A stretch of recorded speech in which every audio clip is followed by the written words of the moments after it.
Hello and welcome to the Ramen Profitable podcast. My name is Atish Mazumdar and I'm here with my co-pilot, the great and powerful Chris Scott.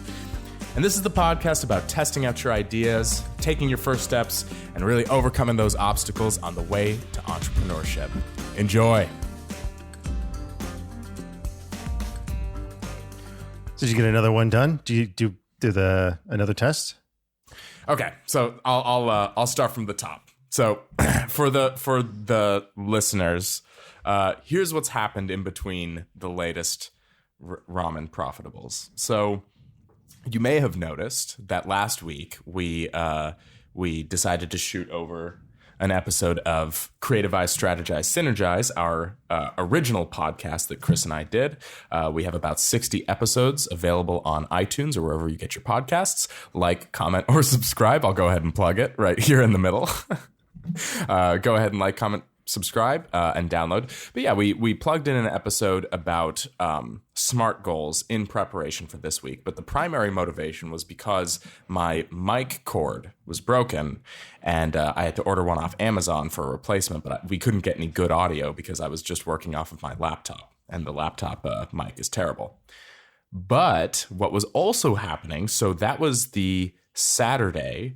The very next day, that Sunday, I was supposed to travel out for work to go to Tahoe, and by work I mean it was an offsite, quote unquote, for the sales team that I work on, and we were going to, quote unquote, talk strategy, but really it's a way for me to just get a bunch of free stuff and have people who are much wealthier than me pay for stuff. So that was really my primary motivation. I'm going to be honest. I mean, learn some stuff, but then also, we're staying at a place that has a name. You know what I mean? Like my house doesn't have a name, but this place that we were staying has a name. It was a VRBO listing, not an Airbnb listing, because there's a stratification between the two. Yeah. I don't know if you've noticed, but VRBOs are distinctly different than Airbnbs. They're way different. Yeah. So I was very excited to go, despite the fact that travel is a little bit complicated at the moment. So I go and I get a rapid test after I, go to REI to stock up on some warm clothes because I basically don't have any. So I take my rapid test and they're like, oh, we'll give you some results in a few hours. A few hours go by and I get my results, and I was just doing it as a formality, honestly, because I felt fine. Everything was fine. And son of a bitch, I popped positive. I got a positive test. And what's funny about that is that that was on Sunday. The Tuesday prior, I had gotten a test because my parents were coming up for Thanksgiving, and my Tuesday test came back negative. So that means somewhere in between the time frame of Tuesday and Sunday, I got COVID and tested positive for it. I'm, of course, freaking out because I'm worried about the fact that, it's like my parents are old, and I was just like, I immediately started catastrophizing and thinking that I was going to kill my parents. Right. Yeah. Which, is problematic. But then Sunday night, I go and I take another test, just a standard test. Side note. Have you taken any COVID tests? I have not, but everybody I know is taking them, so now I kind of want to take one. Okay, so here's the thing, and I'm definitely keep me in the loop if you get one, because I need to collect more data on this particular thing. So I've gotten tested 4 times. One of them came back positive. Obviously, that's the one I'm referring to. 3 came back negative. Most of the tests that I've taken have been self-administered, meaning that they give me a little stick and I jam it up my nose. And my whole thing is that I don't want to mess it up. I don't want to go too shallow or anything like that, because that's most of the concerns. So I really jam it on in there. I work it on in there. You know what I mean? And it's uncomfortable, sure, but whatever. The rapid test that I got, they administered it themselves. So they wanted to administer it. So I rolled down my car window and they swabbed my nose.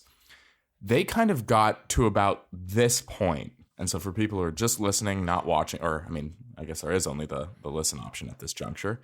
I'm gesturing to just past my regular nasal canal. Like it's Yeah, like where that you can't get that booger that's really in there. Right, exactly. Like right there, that's where they stop. Yeah, exactly. So they did it there, and I'm used to really jamming it up my nose. Like I go crazy with it, right?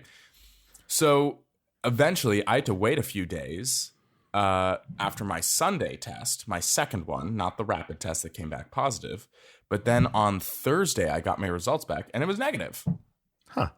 So, and Tori's came back negative, and my parents came back negative. So presumably it's a false positive, but we still like technically don't really know. So I'm quarantining anyways, right? Just to be super safe and not to be spreading to anyone or anything like that. Because even if I do have it, I'm completely asymptomatic. Like I feel fine, but it seems like it's a false positive. But we don't want to like roll the dice or anything. So we're that's my saga with being COVID tested recently. That's pretty exciting. Yeah. There was that, and then also more outside, business. But you haven't rented your suit yet, right? I did. Shit. Okay, we have to push. Okay, you're pushing? We have to because it's like it.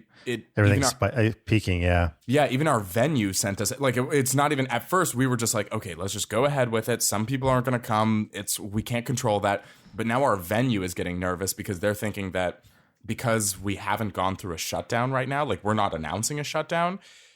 It's going to happen in February. Right. Like it might just be a couple weeks, but then like as in 2 weeks from now, we might enter a shutdown, but the shutdown might be a month or it might be a month and a half, like 6 weeks or something. We don't really know.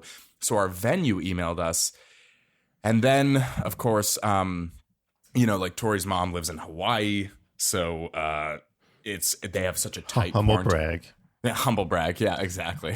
I mean, I've never been to Hawaii, so I don't even know. Like the brag doesn't apply to me. That's for sure.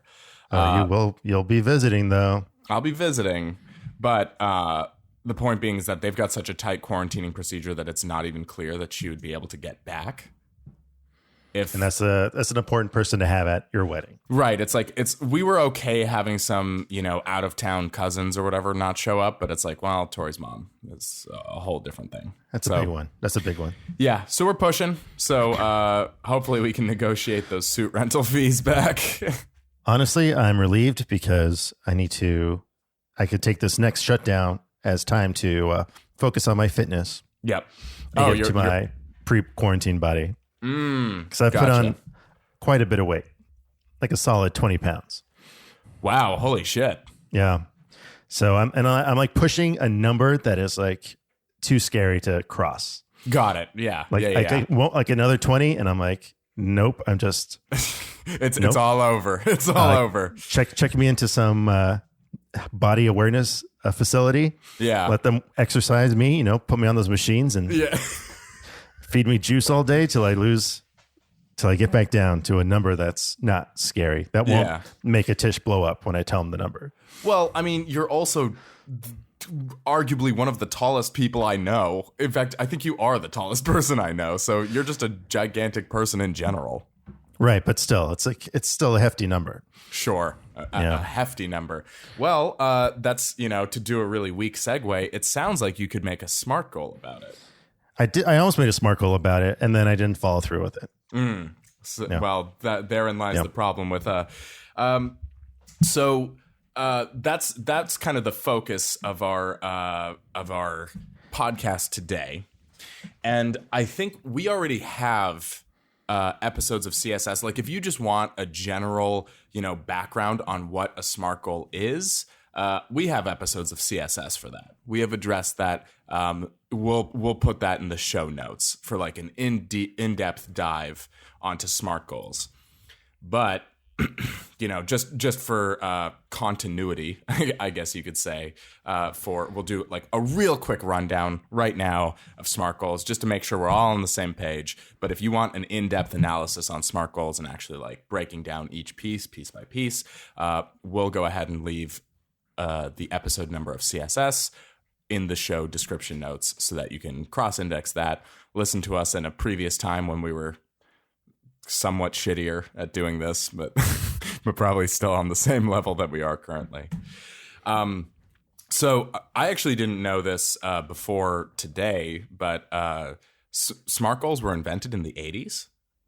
Sounds like an 80s thing to do. Yeah, I mean, I feel like everything, like acronyms and stuff like that, were probably pretty popular back then. Like, that seems like a thing. But yeah, but like 80s were also the time with like the stock market. I'm a businessman, and I'm going to start my own business. It kind of like they kind of like before that, it was all I'm going to work for someone. I'm going to go get a good job. Yeah, and then in the 80s, I think that was when the first, not the first, maybe the second big recession was happening, and people were like, I got to go out and make things for myself. Yeah. New age, flock of seagulls. Chris has a lot more context on the 80s than I do, obviously. But yeah, no, it's a tool that was made in the 80s, and you're right, that totally jives, like productivity and how I'm gonna get things done. When did Taking Care of Business come out? That was, I think that was the 80s, yeah. Yeah, there you go. Okay, so Taking Care of Business. TCOB, you were taking care of business. TCB. They don't say the O? Oh, no, yeah. Oh, man. Okay. Well, that's a shock to me. I guess I've been saying it wrong this whole time. But what SMART goals are, it's basically just an acronym that is a tool or kind of a methodology that helps you actually develop goals that are workable and are relevant and things like that. Like basically making something that is actually progressive towards meeting your goal, as opposed to just saying something like, for instance, using Chris's example from earlier, if you just say like, oh, I just want to lose 20 pounds.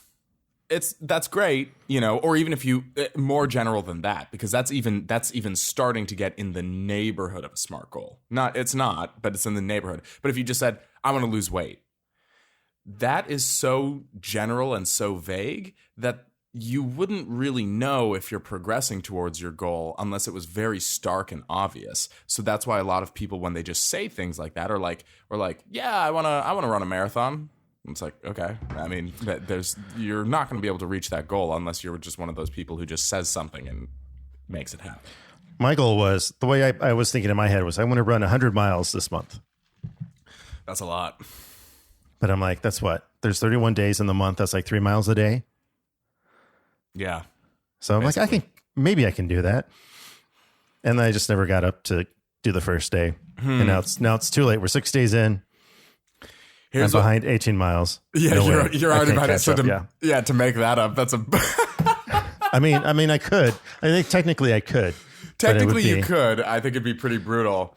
You know what? Yeah. So let's do this. I'll quickly run through what SMART stands for.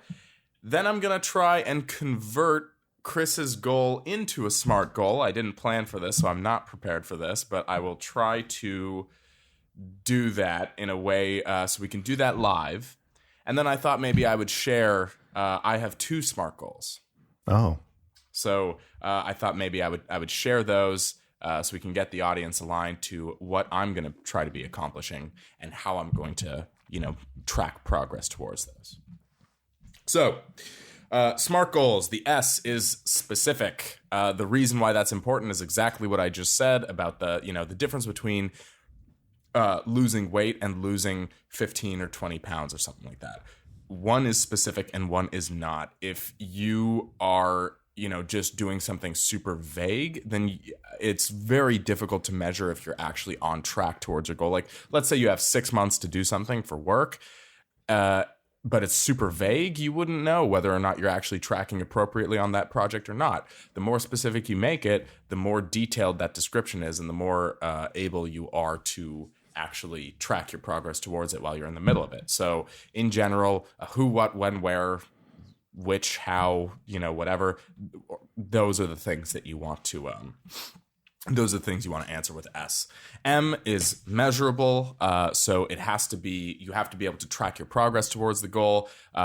Some sort of metrics. What I struggle a lot with this is that for some reason, my brain orients to qualitative metrics, not to quantitative metrics. But if you can make your goal quantitative, so for instance, in the example of weight loss, you say, I want to go from this weight to this weight. So I want to go from, 200 pounds to 180. That's a loss of 20 pounds.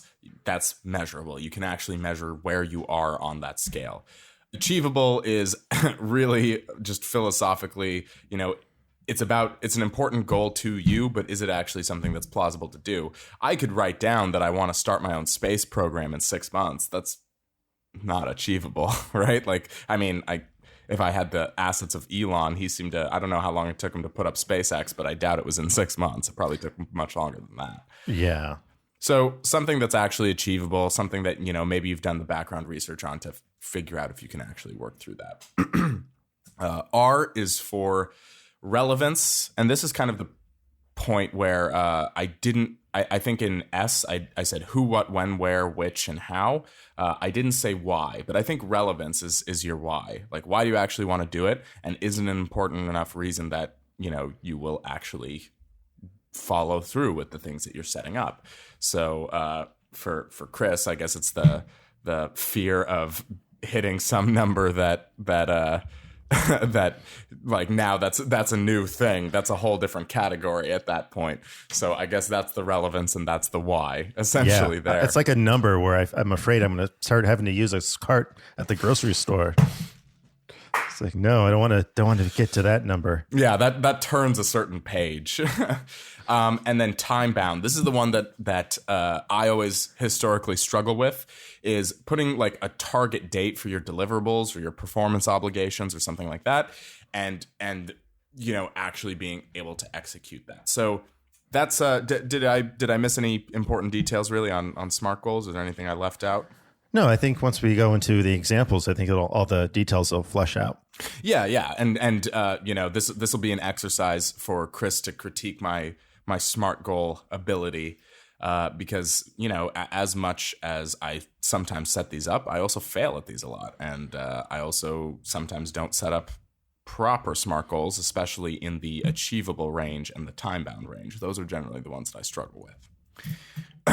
All right, so let's see. If I was to set up a SMART goal, for this weight loss thing, I think there are two ways to think about this, because it was interesting how you brought up mileage, because that's not the way that I would think about that, but you're thinking about weight loss as a function of effort, which is interesting, and then aligning that effort towards running. But here's my question for you, because like, I'm going to be real, I was not a runner until I started to do it and like sucking at it, and eventually just day by day getting better at it. So it's like, do you even like running? Like, why would that be your go-to? I don't know. It's just I was in track in high school, and I was the long distance runner. Yeah, so I used to do it a lot, and it's just something that I know can take 20 minutes, and I could be done with 2 miles. Yeah, yeah. And it's and what can I don't want to go to a gym right now. That's fair. Yeah, you don't want to go to a gym, and also, I mean, in a general sense, like you would have to start paying dues at a gym. Right. Like I don't want to swim in a pool right now. I don't want to, I could get like a bike and go bike riding, but I've never done that before. Yeah. And it's just, something I know I have muscle memory for, and if I just started doing it, it would be beneficial. Yeah. Okay. Well, actually, that makes a whole lot more sense then, because it's like, I would argue that when you get back into the swing of things, you're probably a more efficient runner than I am, because I'm super clunky and my body doesn't work that way. So you might have an edge. Well, so if I had to convert that into a SMART goal, then I would separate the two. Like, I would separate the weight loss and the running goal into two separate things. They probably work hand in hand, but I would end up just for the sense of being specific, I would separate them into two different things. So if I was going to write down one for running, I'll start there. I would do something like, because it's like, am I trying to get to a goal mileage? Or maybe the goal in and of itself is to set up a healthy running habit. So I would set up your goal by saying, I'm going to develop a healthy running and exercise regimen. So that's the goal, right? Because that kind of mostly ties into your goal of, like, you don't want to do you want to run a marathon or something like that? Like, you're trying to run. This was all in preparation for your wedding, because I'm going to be in pictures. I'm going to not only be the tallest person up there with everybody. You are. I'm also going to be the roundest, plumpest person. That's probably not true. My buddy Brandon is a software developer, and he doesn't. Yeah, but he's like short, and he can probably just pull off. He can hide it in a suit. Yeah. And the thing is like you're going to be the tallest by like a lot, because out of my friends, I'm the tallest one, and then there's you, and you're taller than me by a wide margin. So it was just like I just need something that I don't want to look like a big guy in a suit, where it's like. It looks like they're just wearing a ream of fabric. With sleeves, you know what I'm like, no shape to it. Like I wanted a little bit of tapered, whatever. And according to that survey from that place we're renting the suits from, their questions are on point in regards to tailoring. Evidently, and I'm like, what my answers were not going to make a good suit. That's all I'm saying. Man, that was my frustration too, because I was like, can't I just give you my measurements? And they're like, no, our algorithm actually works better than measurements. I was like, how can it? Measurements are numbers. Like 32 to everyone is 32, whereas athletic build to somebody might mean something else than what it would mean to somebody else. Exactly. So I don't see how their algorithm can be better than numbers, but they insisted, so whatever. And luckily, now you've got much more time. We're roughly 264 days out from the new date, so. Right, so no more need to run anymore. No, you should. You're like, yes, say goodbye to that SMART goal.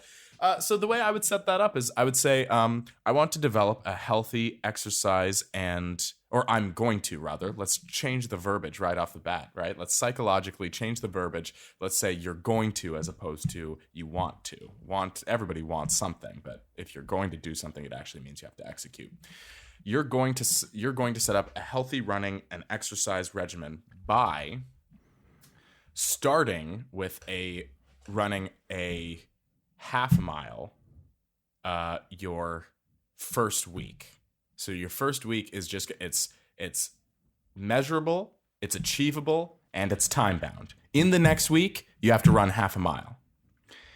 Then starting so now I'm losing how I'm phrasing this, but you're going to set up a healthy exercise and running regime by starting next week with a half mile. Each subsequent week, you're going to increase your mileage by 10%. Actually, let's start with a mile for the first week. I don't know, man, because it's like I'm taking it for granted, but this actually makes a lot of sense because there was all these times at the bars and stuff when we were leaving and I'd be drunk as all hell, and you can move. Like, I'm always surprised with when Chris is like crossing the street or something like that. It's like, holy shit, you're already out of there. So it's like, maybe I think you need to determine what your first week's mile number should be. But I think doing what did you say it was? Like you were dividing 100 miles by 31 days, basically. Right. I think what works better in this context, and I might be totally wrong, but what works better in this context is to escalate your mileage in corresponding to your fitness level, not setting a because doing 3 miles a day is going to be problematic at first. Eventually you will be conditioned to do that, but like 3 miles a day is kind of a lot for anybody. Like, first of all, shin splints and all that kind of stuff. Like, I don't know how acclimated that would be. Whereas if you set a weekly mileage goal, that gives you more freedom on how many days you run, which might be problematic if you start to like push it all off to the end. But what I've read in running books and what really helped me start to develop was escalating by 10% weekly. So maybe you say you're going to do 5 miles a week. You're going to do 5 miles a week, and you're going to escalate your mileage 10% each week. That makes sense. I mean, I wasn't thinking about like going balls to the wall. Yeah. 5 miles a day. I was thinking about doing like 2 miles a day for a week. Right. And then maybe, it may be doing that twice a day, a couple days, just to like get back into the swing of things, and then slowly adding more mileage to. Yeah. I wasn't doing 10%, but it was going to be like a mile. It was going to be like, this week is 2 miles. This week is 3 miles. Yeah. This week is 3.5 miles. Because why would you want to run more than 3.5 miles? Exactly. Yeah. So I mean, for the measurability of that goal, I think you're ultimately going to have to set that, because honestly, I have no concept of it's blowing my mind right now, but it's not, that's the thing. It's like, it's not altogether. It's like, I sort of see it. I didn't know until this very podcast that you were a long distance track runner, but it kind of makes sense because now I can remember all these times where it's like, yeah, Chris can run. Chris has got some I think speed. I told you once, because you did bring this up in shock while I was crossing a street once. Yeah. Well, I was just blown away how fast you move. Yeah. Yeah. All right. So I think you have to set your specific starting number. For me, going 10% weekly really worked because at first I was just terrible with pacing, and I was terrible with because my cardiovascular system was great, so I could go 4 to 5 miles, but then I got shin splints because I wasn't conditioned to running that distance. So then I think we talked about that. That was early on in the initial quarantine when gyms shut down, and I was like, oh shit, I actually have to start running now. So I don't know if you've ever done this, or if you know of this, the cadence that they do in like military while they're doing their runs. The left, right, left. Sure, yeah. That's a 10-minute mile. Like that beat is a 10-minute mile. Is it really? Yeah. So if you do that, like if you're, concerned with your pacing with running, if you get lost, like, am I going too fast? Am I going too slow? Just start doing that and you'll be on a 10-minute mile pace. So you can start judging where you are at in the middle of your run. That's beautiful. I love, man, this episode, I wouldn't be surprised if we hit number 1 on iTunes for this one. This is so actionable for you guys. You're learning about SMART goals and learning stuff for running. Like, what can't we do? Come on. But in review, so what would you grade that for setting up a SMART goal? How was that? Your setup, like your presentation of it? Well, no, not my presentation. No, we'll talk about that after the episode. After the episode. All right. No. Well, no. It definitely takes the big idea and breaks it down into smaller things that are easier to digest and actually follow through on. Mm-hmm. Which is what I saw. I actually saw a meme earlier this week that I wanted to send to you and I forgot to. And it was this girl. She was like stressing out about this giant project that was due tomorrow. Mm-hmm. And then the bottom half of the meme was just divide it into smaller, tinier tasks to do to complete the job that are easier to ignore. Yeah. As opposed to like one giant big one. And it was like, go. Yeah, exactly. I can ignore just sending out this email to a person. The whole project is daunting, but yeah, smaller, easier to ignore. I appreciate that. So that's generally how I would go. I mean, I'm setting up that SMART goal on the fly, and also for someone that I have no idea what your capacity for running actually is, so that's kind of difficult. But you wanna help me out with my other 2 SMART goals? Sure. Okay. Let's do it. All right. So we are going to start with one for flow roll. And you know what? I should have maybe put a new name in this SMART goal, but that's not part of it. So we're just going to punt that one. We're going to kick that can down the road and deal with it eventually, I guess. I can ignore that smaller part. Okay. So here's my SMART goal for flow roll. And you let me know what parts I should maybe sharpen up on, what parts I should get rid of, etc.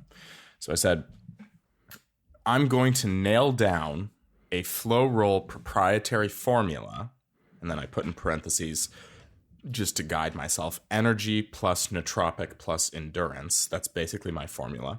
Uh-huh. And to me, those are ingredients. I'm working on the specific ingredients on each of those things by 6/30/2021. So that would be the end of June of this next coming year. I picked that because that gives me a whole 2 business quarters to evaluate and make sure I'm testing in the right direction, with an average tester rating of 80% or higher.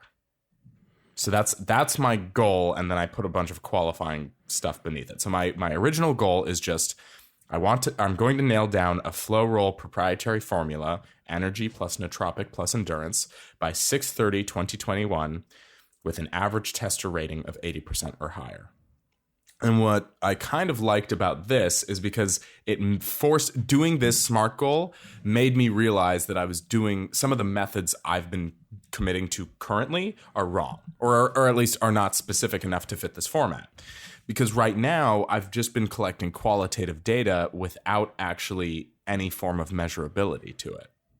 You know what I mean? Like that's kind of some days it seems like it's going really well, and then some days not, but I don't have any exchangeable reason as to why that is, which slows down the process because then I'm doing guesswork basically. Yeah, you're starting from ground zero every time. Right, exactly. So then I said, I have to, in order to achieve this goal, I have to make my measurability more specific by converting all of the questions on my testing survey into a 10-point per question scoring platform, in the sense of, you know those, have you ever taken those surveys? It's mostly for bullshit HR stuff, so maybe not. But have you ever taken those surveys where it's like, oh, say how much you agree with the following statement, and then 1 equals strongly disagree, and 10 is strongly agree? Right, yeah. And then so like 5 would be implicitly neutral or something like that.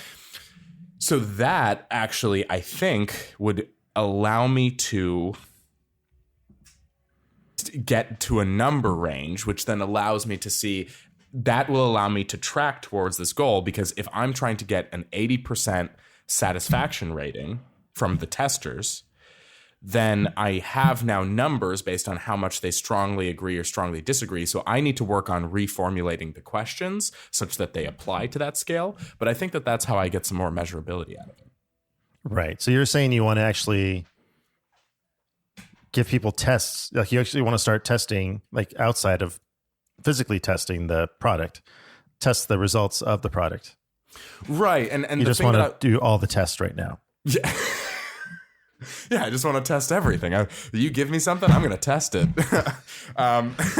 No, it's basically that I realized how I was doing this is I was focusing so much on ingredient-based stuff and research-based, like the research other people had done into these products was the basis for which I was stacking them in my personal stack. Right. So I read on the internet that historically this ingredient plus this ingredient, so cordyceps mushrooms plus, whatever, historically that gets this result. So then I was mixing these things and then using them as testers. But then all my questions were purely like qualitative, like purely just, how did you feel while rolling? How did you experience blah, blah, blah, whatever.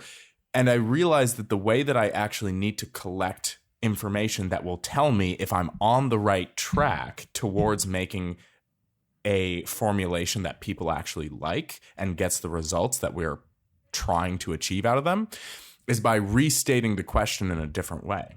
Mm-hmm. For instance, instead of a question, it would be a statement like, how would I say this?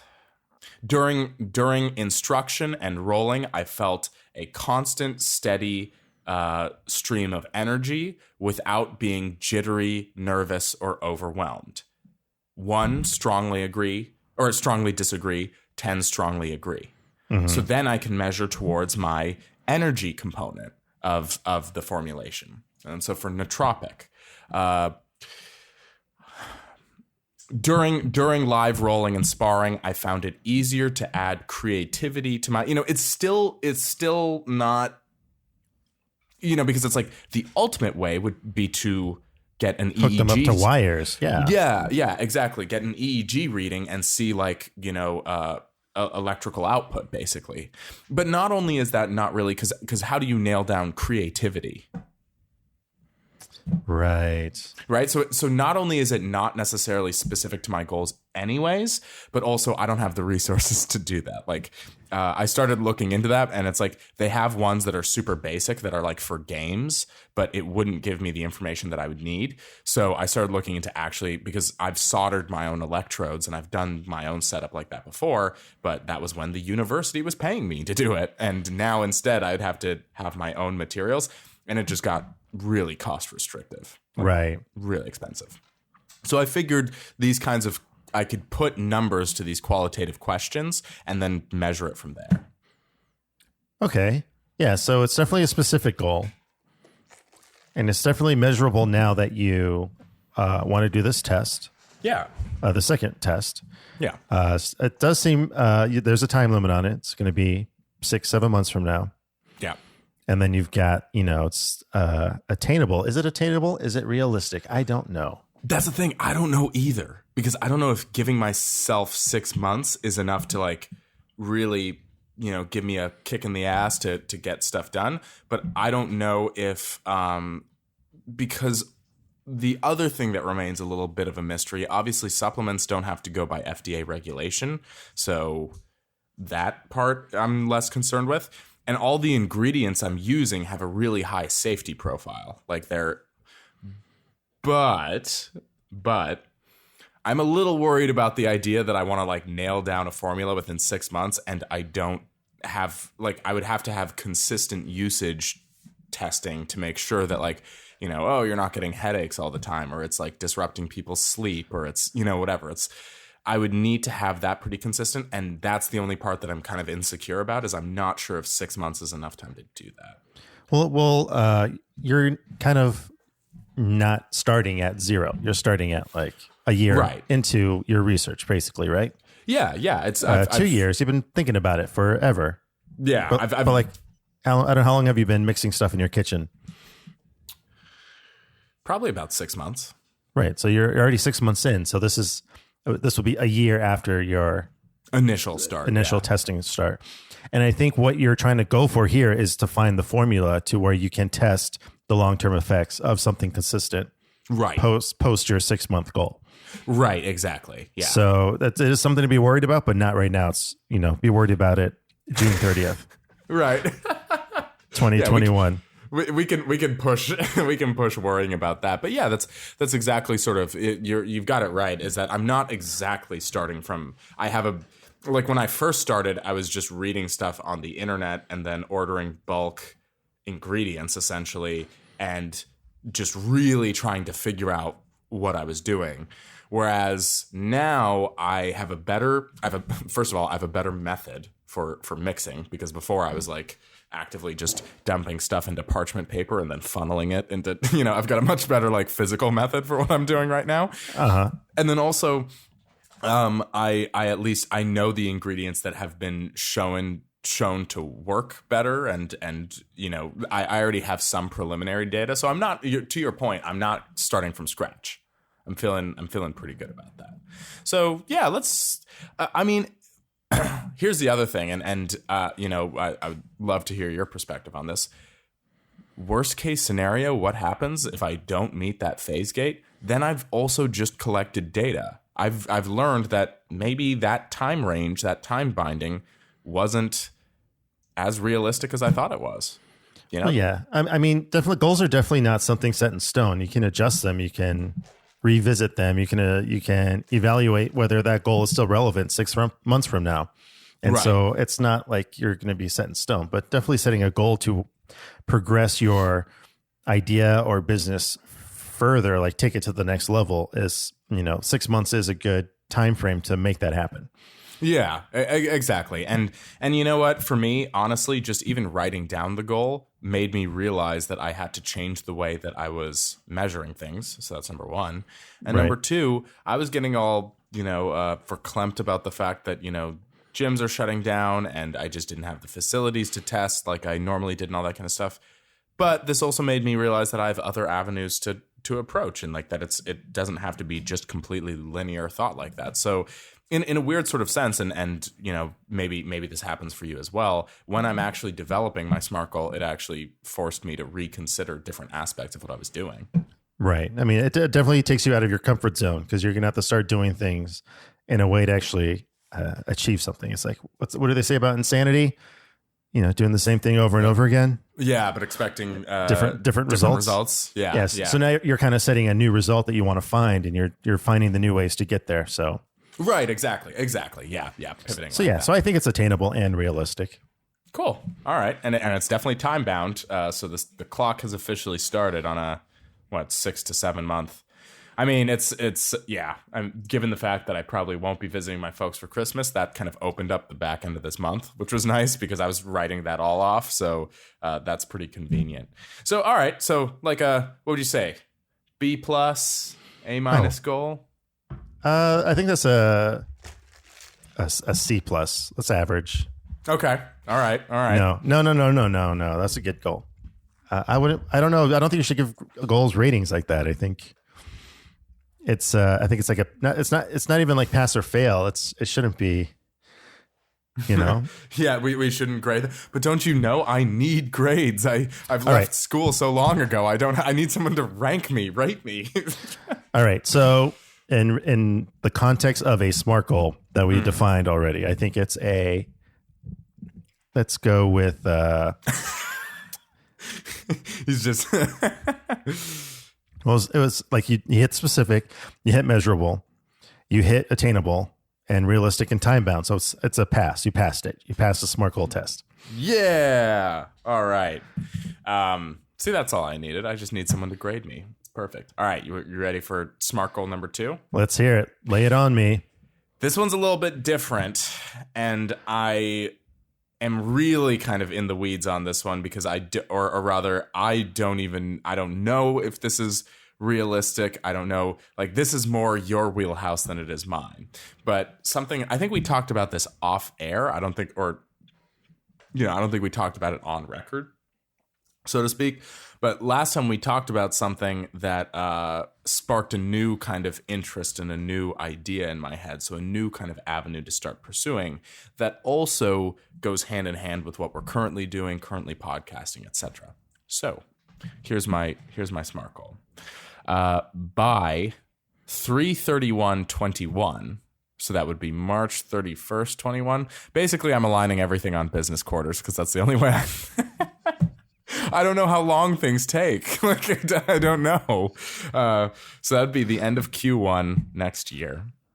I want to have created a social media account for Ramen Profitable with a content calendar and a cadence. So the way that you set up, like you always have a good way of thinking through this kind of stuff where you're like, all right, when do we want to record the podcast? When do we want to release the podcast? What's the stuff that we would do in between? Like, you just have a much better way of thinking about that than I probably do. So I want to start setting up a content calendar like you had for Elephant Scout. Yeah. Okay. And then with a cadence sort of developed, so a regular posting date and stuff like that. So developed to drive downloads and podcast reach. Here's where everything goes off the rails.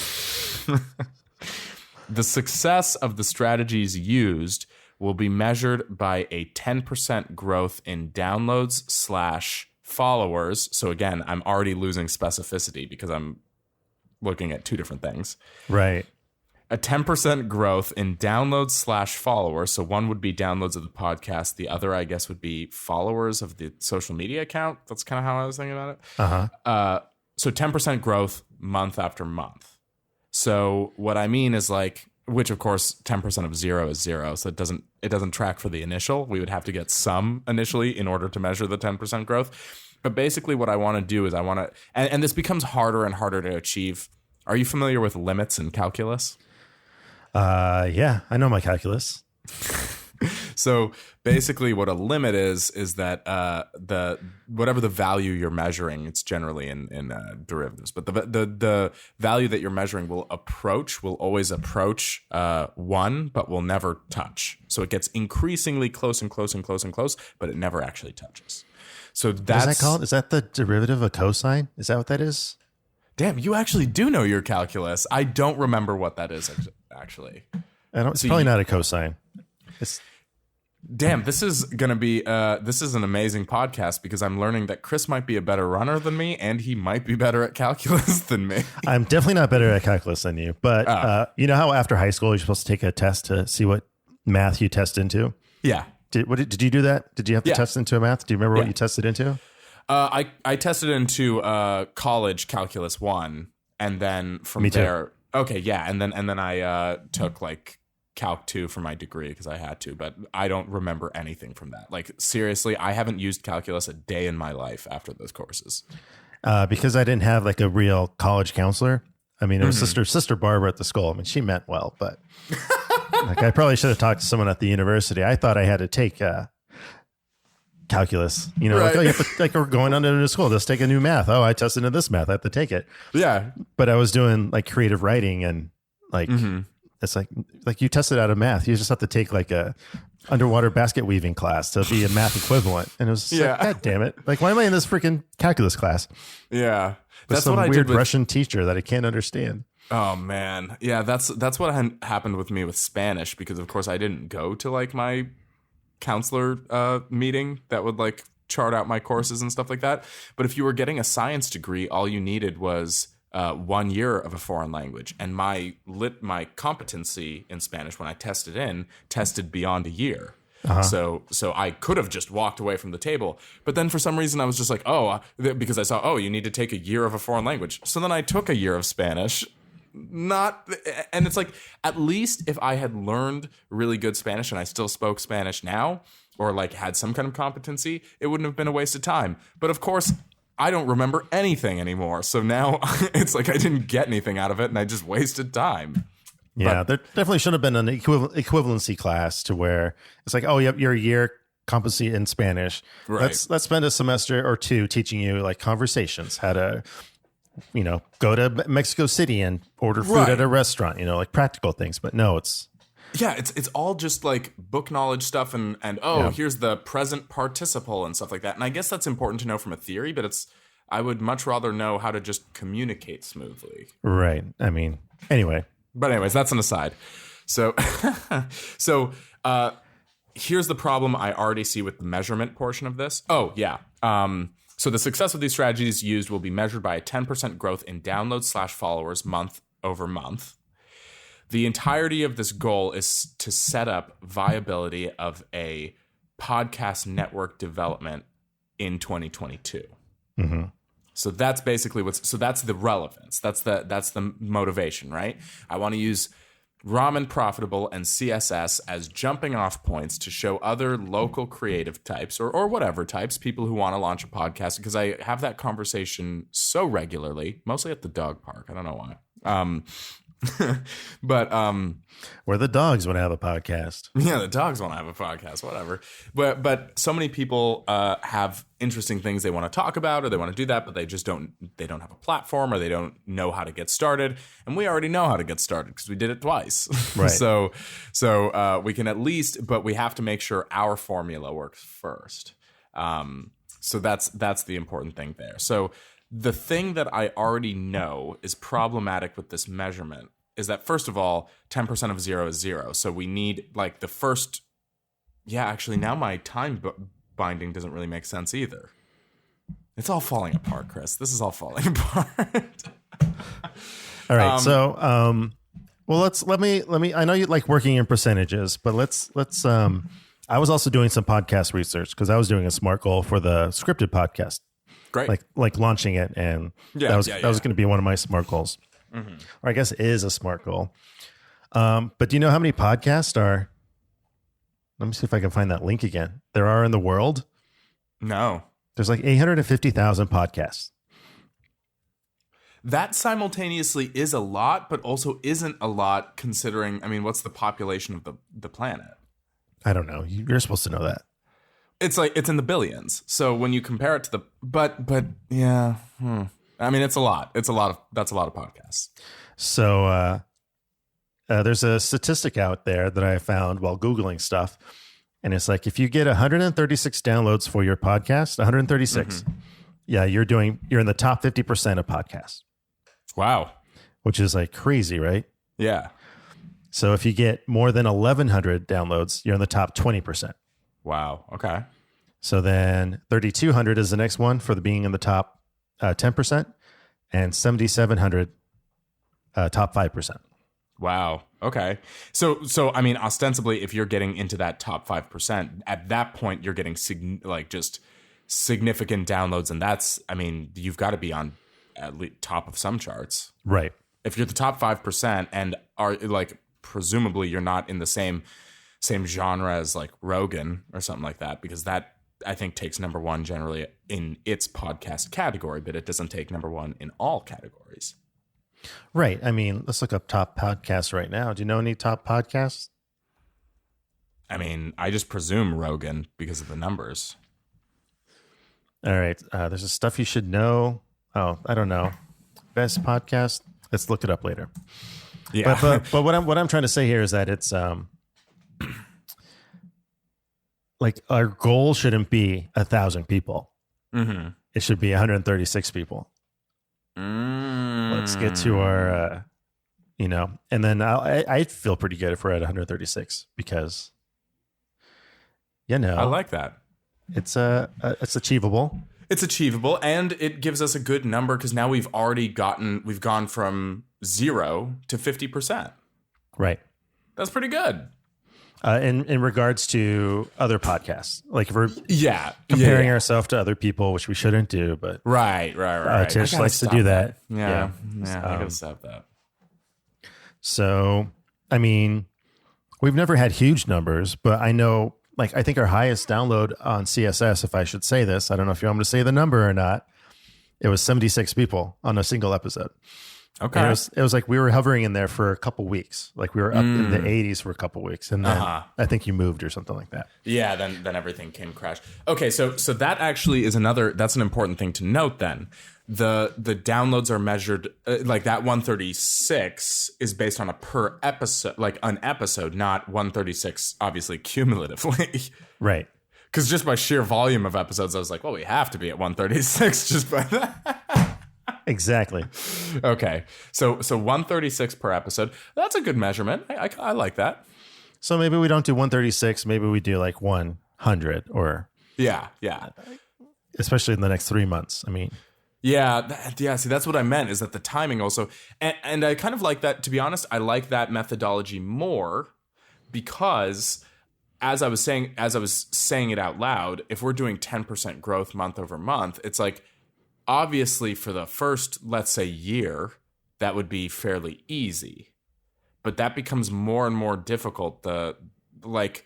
I'm sure, for instance, Rogan's numbers don't even go 10% month over month because he gets so many that to do 10% greater would be a fuckload more. Right. Okay, yeah. So I like that version better. What do you think about the time scale? How do you think we should push or adjust the time scale? Well, I mean, considering that we don't do anything right now. Right, we're starting from zero. I do think once we start pushing it, maybe it'll be easier than we think. Yeah, hey, that's a welcome surprise. But we don't know until we actually start, Right. We launch our Instagram. We actually share it on our pages. We do all that stuff. Yeah. Okay. Well, so let's do you want to hold 331? Yeah, let's do it. Okay. Yeah, why not? So by March, is that March? Yeah. March 31st, 2021, we'll have created a social media account for Ramen Profitable with a content calendar and a cadence developed to drive downloads and podcast reach. The success of these strategies used will be measured by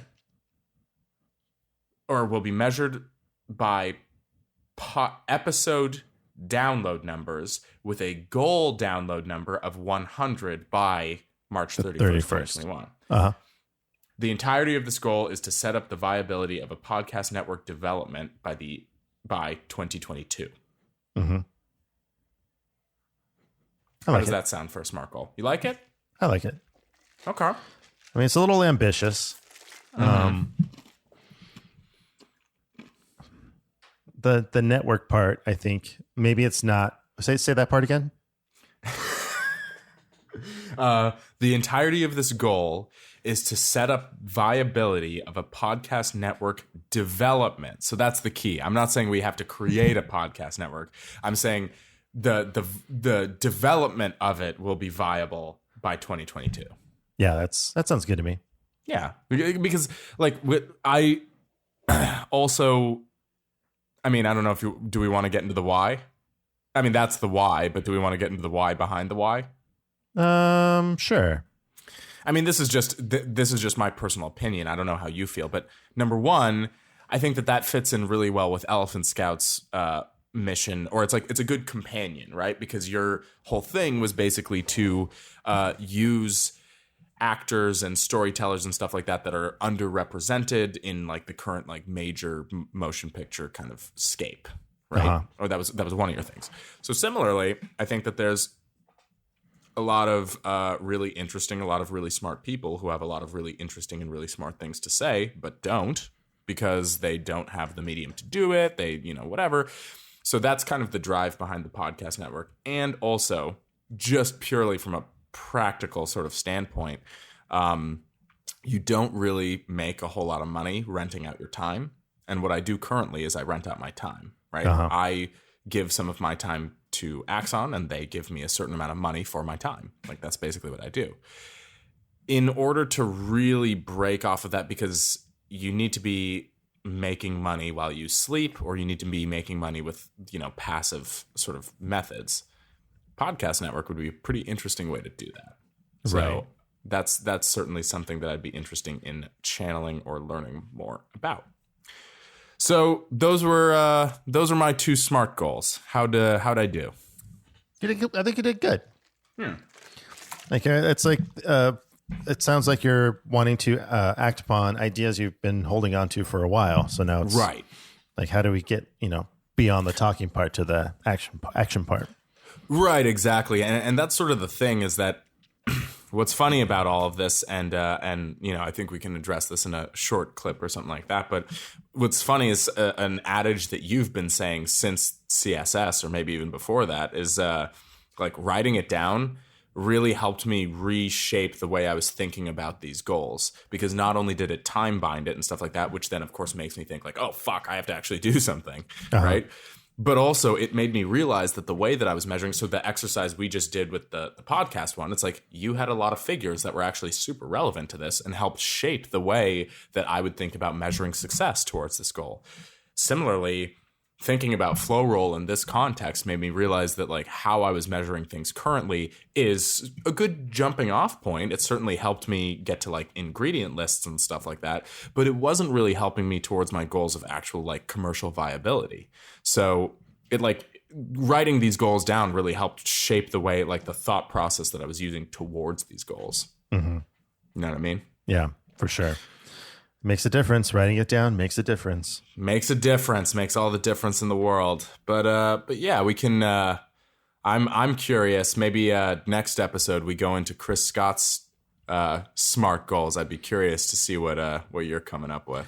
It's all brand building, all brand awareness. So yeah, we can talk about it next week. Perfect. Love it. Anything to plug? What's going on in your world? Oh, boy. I don't know. Got my short films on Amazon. I got them on, got Good Cop, Mom Cop on Amazon, and Downshift available for stream if you're a Prime member. Eddie Mummy's on there right now too. So if you want to see the Mummy movie, it's available. On Prime? It's available for purchase. Not on Prime. It's not on Prime. It's not streaming for free yet, but yeah, that's what I got. Sweet, man. Collect those residuals. Is that what they're called? Sure. Yeah. I heard that was in that famous speech Matthew McConaughey gave to I think it was like UT Austin or something like that, commencement speech. And he used the phrase collecting residuals. So now I just kind of use that without actually understanding what residuals are. Okay. My plugs. Well, actually, I'm just because it's bearing a lot of relevance right now, I'm going to plug this CSS podcast. I kind of hit a plug earlier on in the episode, but there's a lot of relevance into what we're bringing up now, or what we're doing now is arguably a better iteration of those episodes, but there's a lot of relevance that can be found in CSS. And also, if you like what you hear on this podcast, you'll probably love getting some additional background. It's almost like B-sides or some B-roll footage or something like that. So go listen to some CSS wherever podcasts are held. Of course, this podcast, it is incredibly helpful if you like, comment, subscribe, maybe even shoot us a message on social media or something if there's a particular episode that you want to hear, or if there's something more you want us to elaborate on. Let us know. We are here for that. Outside of that, I'm posting a little more on just my personal Instagram, but that also I've been having some interesting talks with some people on in terms of getting some more out of it. So there's some cool stuff in the works there. Nothing really official at the moment, but yeah, follow me at Atish Mazish, ATISH, and soon to come, as you heard, there's going to be a Ramen Profitable page where we can just drive engagement and we can actually see what people are listening to, what they want to hear, and go from there.